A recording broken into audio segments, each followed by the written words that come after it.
आदरणीय माताओं, भाइयों, बहनों, दोस्तों, आज हम कार्तिक मास में तुलसी की महिमा का वर्णन करते हैं।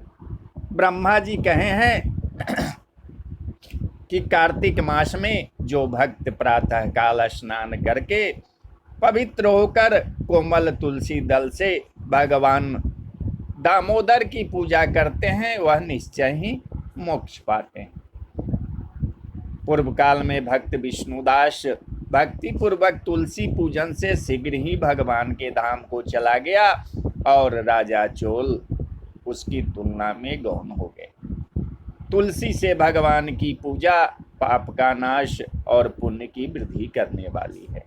अपनी लगाई हुई तुलसी जितना ही अपने मूल का विस्तार करती है, उतने ही सहस्त्र युगों तक मनुष्य ब्रह्मलोक में प्रतिष्ठित रहता है। यदि कोई व्यक्ति तुलसी दल से मिला हुआ जल से स्नान करता है तो वह पाप मुक्त होकर आनंद का अनुभव करता है। जिसके घर में तुलसी का पौधा विद्यमान है रहता है, उसका घर तीर्थ के समान है। वहाँ यमराज के दूत नहीं जाते। जो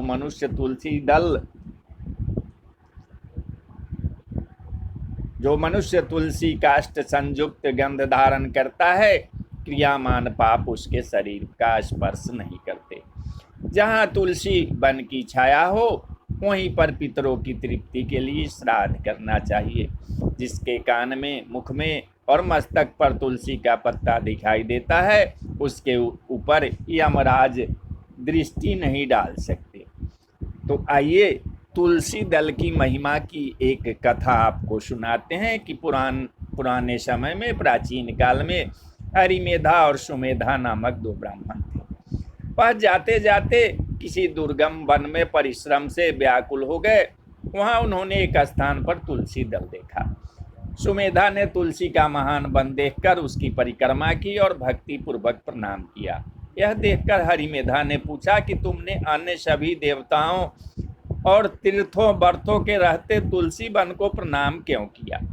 तो सुमेधा ने बताया कि प्राचीन काल में जब दुर्वासा के शाप से इंद्र का ऐश्वर्य छिन गया, तब देवताओं और असुरों ने मिलकर समुद्र मंथन किया तो धनवंतरी रूप भगवान श्रीहरि और दिव्य औषधियां प्रकट हुई।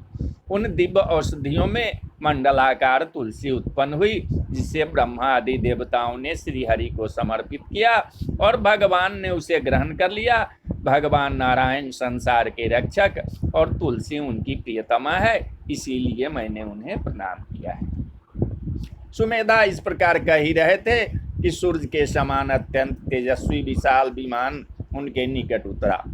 उन दोनों के समक्ष वहां एक बरगद का वृक्ष गिर पड़ा और उसमें से दो दिव्य पुरुष प्रकट हुए।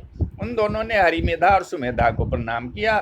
दोनों ब्राह्मणों ने उनसे पूछा कि आप कौन हैं? तब उनमें से जो बड़ा था वह बोला कि मेरा नाम आस्तिक है।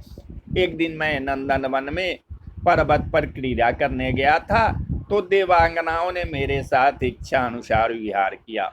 उस समय उन युवतियों के हार के मोती टूटकर तपस्या करते हुए लोमस ऋषि पर गिर पड़े।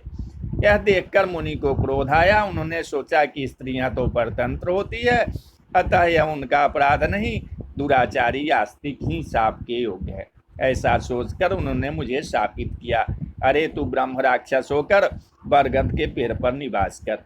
जब मैंने विनती से उन्हें प्रसन्न किया तो उन्होंने शाप से मुक्ति की विधि सुनिश्चित कर दी कि जब तू किसी ब्राह्मण के मुख से तुलसी दल की महिमा सुनेगा तो तुम्हें तत्काल उत्तम मोक्ष प्राप्त होगा।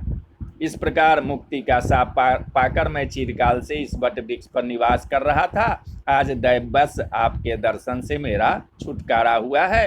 तत्पश्चात वो दोनों श्रेष्ठ ब्राह्मण परस्पर पुण्यमयी तुलसी की प्रशंसा करते हुए तीर्थ यात्रा को चल दिए।